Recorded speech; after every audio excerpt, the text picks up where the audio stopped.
নির্বাচন তিনি দিতে চান এই বছরের ডিসেম্বর থেকে শুরু করে আগামী বছরের জুনের মধ্যবর্তী কোনো এক সময়। রাজনৈতিক অস্থিরতার এক উত্তপ্ত প্রেক্ষাপটে রাষ্ট্রীয় অতিথি ভবন যমুনায় অনুষ্ঠিত হল বহুল প্রতীক্ষিত রুদ্ধদ্বার বৈঠক, যেখানে মুখোমুখি হয় অন্তর্বর্তী সরকারের প্রধান উপদেষ্টা ডক্টর মোহাম্মদ ইউনূস ও দেশের ৩টি গুরুত্বপূর্ণ রাজনৈতিক দল। প্রত্যাশা ছিল এই বৈঠক থেকে মিলবে একটি সুস্পষ্ট রোডম্যাপ, নির্বাচনের সময়সূচি, সংস্কার প্রক্রিয়ার গতি এবং সরকারের নিরপেক্ষতার প্রশ্নে একটি বিশ্বাসযোগ্য দিক নির্দেশনা। কিন্তু সেই প্রত্যাশার নামে যেন মিলল কেবলই শূন্যতা। প্রথম বৈঠকটি হয় বিএনপির সঙ্গে, চলে প্রায় ১ ঘন্টা। তাদের মূল দাবি ছিল একটি নির্দিষ্ট ও বাস্তবভিত্তিক নির্বাচনের রোডম্যাপ ঘোষণা। RICL TMX, যুগের পর যুগ স্থাপনা থাকে মজবুত।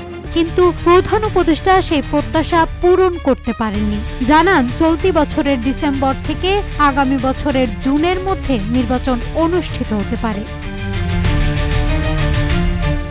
বিএনপি এ বৈঠকে সরকারের নিরপেক্ষতা নিয়েও প্রশ্ন তোলে, বিশেষ করে 2 ছাত্র উপদেষ্টা ও জাতীয় নিরাপত্তা উপদেষ্টার কর্মকাণ্ডকে কেন্দ্র করে। এই বিষয়ে তাদের পদত্যাগের দাবি লিখিতভাবে জানানো হয়েছে প্রধান উপদেষ্টাকে।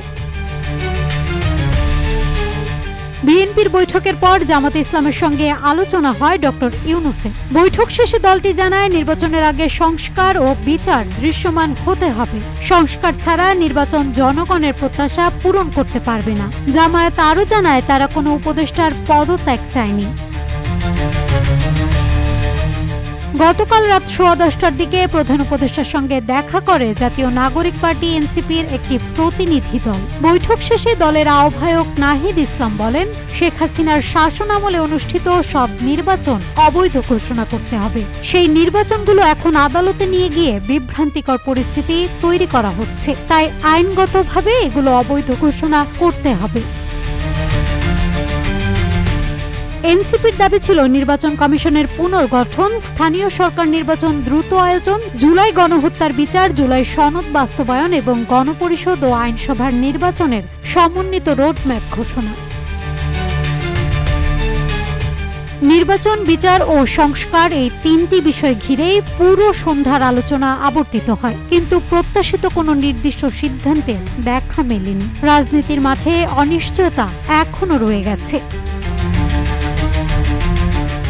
রোববার আরও কয়েকটি রাজনৈতিক দলের সঙ্গে প্রধান উপদেষ্টার বৈঠক হওয়ার কথা রয়েছে। রাজনৈতিক অস্থিরতা নিরসনে এসব বৈঠক কতটা কার্যকর হবে তা নির্ভর করছে পরবর্তী কয়েকটি দিনের উপর। নাজহাতুল তোয়া, রূপালী বাংলাদেশ।